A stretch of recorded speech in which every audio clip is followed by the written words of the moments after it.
Gregory, what did you do?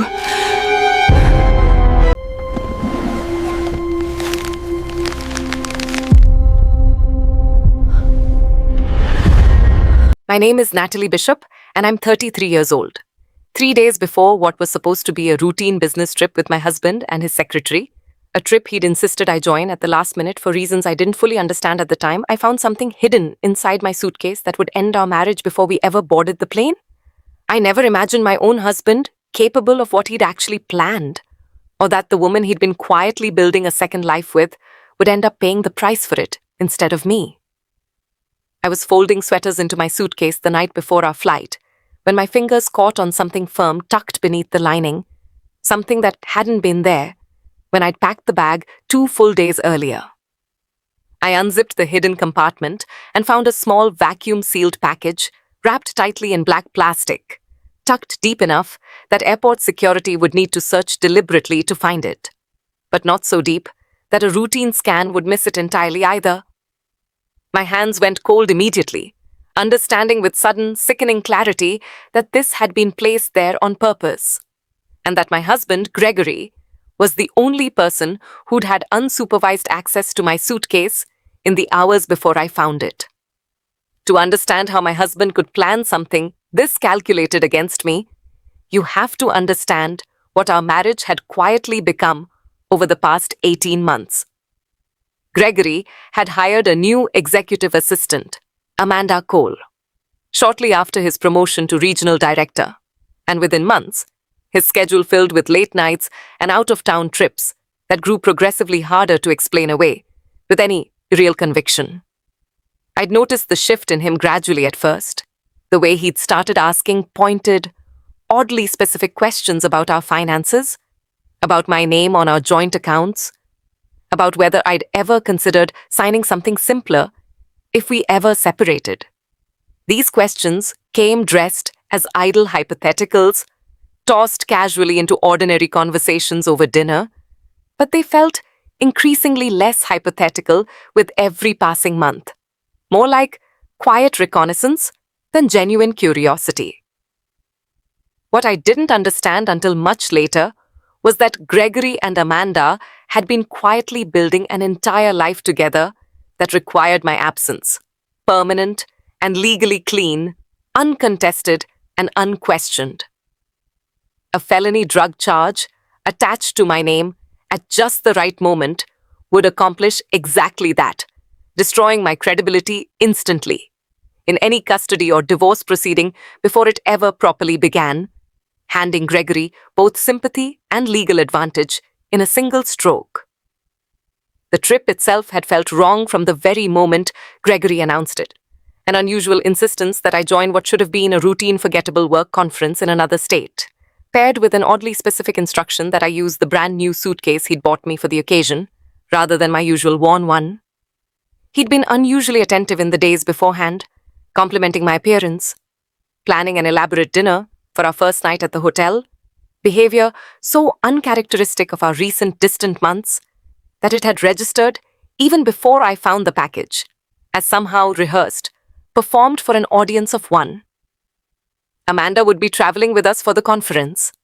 a detail Gregory mentioned almost too casually over breakfast, watching my reaction carefully in a way that felt less like ordinary transparency and more like a quiet test of whether I suspected anything at all. Standing alone in our bedroom that night, with that package resting heavy in my hands, I understood I had only a matter of hours to decide what to do, and that confronting Gregory directly would accomplish absolutely nothing except giving him time to construct a convincing explanation. Or worse,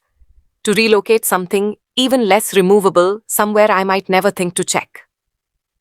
I thought seriously about calling the police that very night, and part of me still wonders whether that would have been the safer, wiser choice. But some old sharpened instinct told me that a quiet accusation against my own husband, voiced the night before an important business trip, would sound exactly like what he needed it to sound like to anyone listening. A desperate, jealous wife inventing a wild story to punish him for an affair she couldn't yet prove. Instead, I made a decision that felt genuinely reckless even as I made it, my heart pounding the entire time. I repacked the package carefully back into the hidden compartment of my own suitcase, zipping it closed exactly as I'd found it, giving nothing away.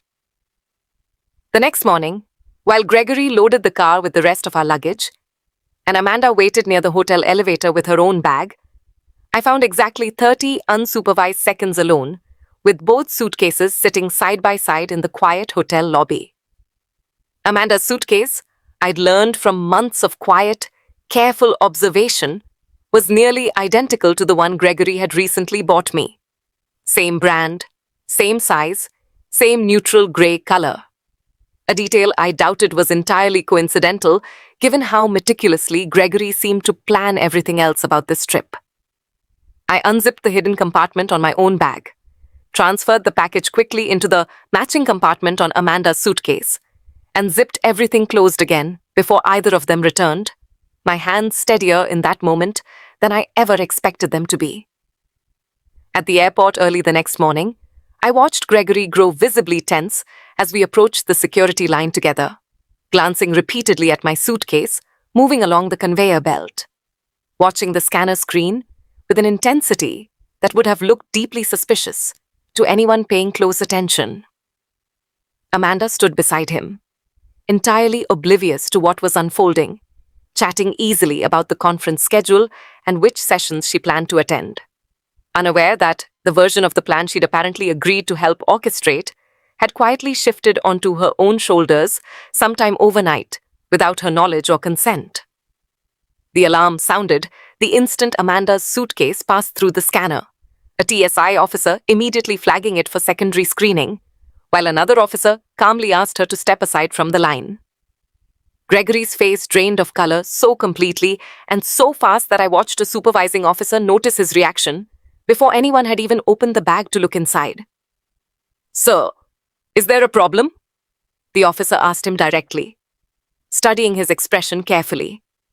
And Gregory, panicking in a way I had genuinely never witnessed from him before in 9 years of marriage, said something he could never take back. "That's not possible. I put it in the other—" He stopped himself half a second too late, the unfinished sentence hanging in the air, unmistakable, damning, spoken in front of 3 officers and a rapidly gathering line of stunned, curious travelers. Amanda turned to him slowly, confusion curdling instantly into horror as she processed what he'd just said, what it clearly implied about a plan she'd apparently trusted him to execute correctly on her behalf.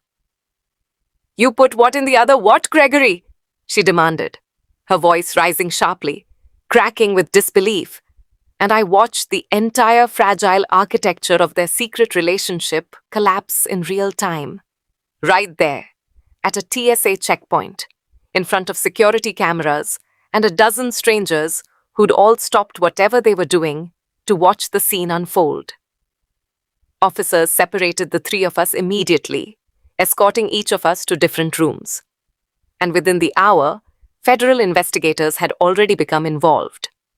questioning each of us individually about the package, about the purpose of the trip, about a story Gregory could no longer keep straight, now that his own careless words had already implicated him beyond repair. Amanda, terrified and furious in equal measure, once the full picture became clear to her,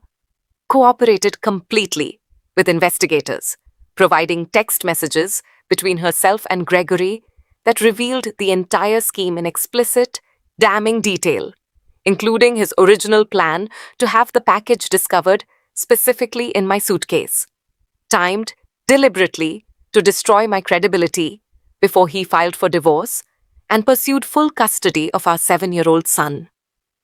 I sat alone in a separate room answering every question honestly, showing officers photographs I'd secretly taken the night before, clearly time-stamped, documenting the package inside the exact hidden compartment where I'd originally found it, proof that established a timeline no defense attorney could reasonably dispute in court. By early evening, Gregory had been formally arrested on charges related to attempted drug trafficking and reckless endangerment, His career effectively over the moment word reached his company's executive board, while Amanda cooperated fully with investigators in exchange for leniency, given her limited and entirely unknowing role in unknowingly transporting something she hadn't understood the true danger of. I flew home alone that same night, exhausted and still shaking from adrenaline, but entirely, finally, free of a plan that had been engineered specifically and deliberately to destroy my life and hand our son over to two people who had never actually planned to protect him, the way they'd both claimed they would. In the months that followed, I filed for full custody, armed with evidence no court could reasonably dispute,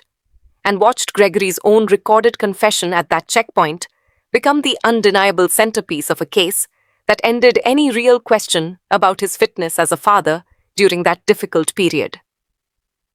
I moved forward slowly and deliberately, rebuilding a life I'd very nearly lost entirely to a man I'd once trusted completely, understanding now with painful clarity